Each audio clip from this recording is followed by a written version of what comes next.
안녕하세요, 잔망입니다. 오늘은 파이썬에서 날짜, 시간 데이터를 다루는 방법에 대해서 알아보도록 하겠습니다. 기존의 파이썬에서도 데이터를 다루다 보면 유효한 분석을 위해서 신경 써서 다뤄야 되는 데이터 중에 하나가 날짜, 시간 데이터입니다. 그러면 파이썬에서는 이와 같은 날짜, 시간 데이터를 어떤 식으로 다룰 수 있는지 그 내용을 살펴보도록 하겠습니다. 우선 이전에 만들었었던 표 데이터를 끌고 와서 매출액까지 연결하는 요 파일, 요거 그대로 다시 활용을 하면서 시작을 해볼게요. 요 위에 있는 두 셀을 다 실행을 시키면 필요한 값들을 불러와서 저장을 한 것을 볼 수가 있습니다. 만들어진 dfm이라는 데이터 프레임에서 이 데이터 프레임의 정보를 한번 살펴보겠습니다. 그러려면 여기 info를 하면 이 데이터 프레임의 정보, 현재 상태를 살펴볼 수 있습니다. 컨트롤 엔터를 하면 이와 같이 각각의 칼럼이 어떤 칼럼이 들어가고 그 칼럼이 데이터 타입이 어떻게 되는지를 볼 수가 있습니다. 근데 그 중에서 접수월에 대한 값을 보면은 오브젝트라고 표시가 된 것을 볼 수 있습니다. 이 값을 이렇게 들어가서 보면요, 우리가 보기에는 이 접수월에 있는 값이 제대로 되어 있는 연, 월, 일 정보처럼 보이지만 이 값에 대해서 컴퓨터는 하나의 오브젝트로 인식을 하지 이것을 시간 개념의 정보라고 인식하지는 않습니다. 자, 그렇다는 얘기는 어떤 한계점이 있는지를 한번 볼게요. 셀을 하나 더 추가하고요. 프린트 dfm에 접수월 값을 가지고 오는데 이 접수월 값 중에 max 값을 가지고 와봐라. 그리고 그 값을 인쇄를 해라. 같은 요령으로 min 값을 가지고 와봐라. 그리고 이번에는 dfm에 있는 접수월의 값 중에 max 값에다가 빼기 min 값을 해봐라. 이렇게 한 다음에 컨트롤 엔터 해서 실행을 하면요,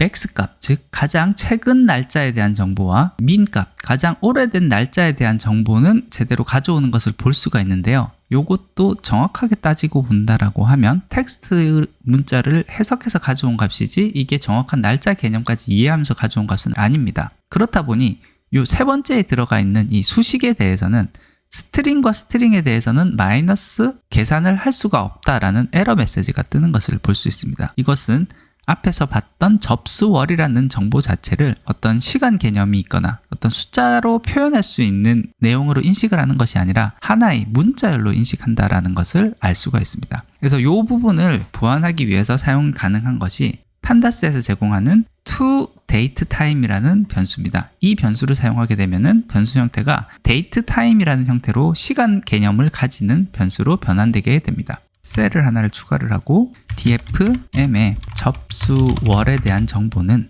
판다스의 toDateTime으로 해서 dfm의 접수월 값을 가지고 와라. 이 작업을 완료하면 dfm의 info 값을 한번 확인을 해보자.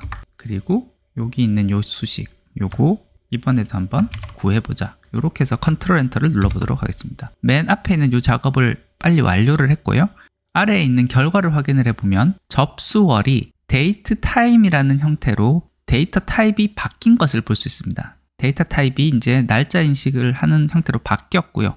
아까 걸었던 요 수식의 결과값이 나오는 것이 보면 타임 델타, 그래서 시간 차이라는 형태로 나오는데 총 1186일 차이가 납니다 라고 바로 구해진 것을 볼 수 있습니다. 그래서 이와 같은 형태로 데이트 타임 형태의 변수로 바꿔주면은 우리는 이제 시간 개념이 들어간 변수를 확보함으로써 여러 가지 작업을 할 수가 있습니다. 현재 우리 전체 데이터셋을 한번 볼게요. dfm 이렇게 해서 보면 접수월에서부터 이제 요 내용들이 쭉 나와 있는데 접수 연도에 대한 칼럼을 하나를 추가를 하고요, 접수 연도에 대한 누적 매출액을 구해보는 이런 작업을 해보도록 하겠습니다. 셀 하나 더 추가하고 접수 연도 값을 어떤 식으로 넣을 수 있는지 한번 볼게요. df 데이터 프레임 m에 접수 연도라는 값을 넣겠습니다. 어떻게 넣을 거냐면 판다스의 date time index라는 형태를 통해서 date 값에서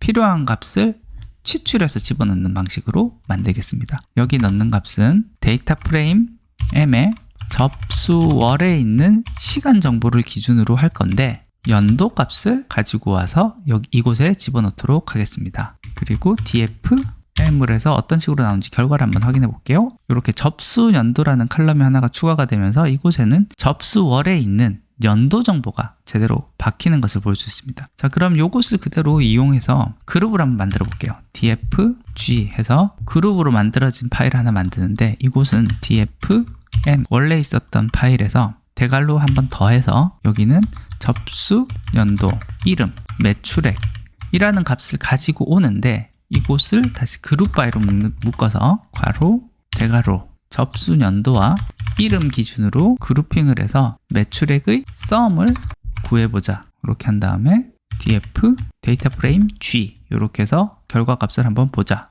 라고 해서 컨트롤 엔터 해서 실행을 한번 해볼게요. 자, 그러면 아까 봤던 것처럼 연도별로 그룹 지어서 접수 연도라는 칼럼을 하나를 추가했고요. 이번에는 요 추가된 칼럼에서 이 세 가지 값만 가지고 온 다음에 접수 연도와 이름으로 그룹을 만들고 그 그룹에서의 매출액의 합계를 구해서 아래에 있는 이와 같은 표 형태로 결과를 뿌려주는 것을 볼 수가 있습니다. 이 외에도 날짜, 시간 정보를 활용한 다양한 응용 방법이 있겠지만요. 일단 데이터 타임 형태로 변환만 성공했다면 이후의 응용 방법에 대해서는 필요에 따라서 검색해보면 얼마든지 쉽게 찾을 수 있으리라고 생각이 됩니다.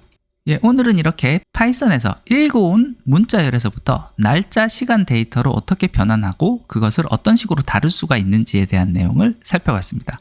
예, 오늘 준비한 것은 여기까지입니다. 끝까지 들어주셔서 감사합니다.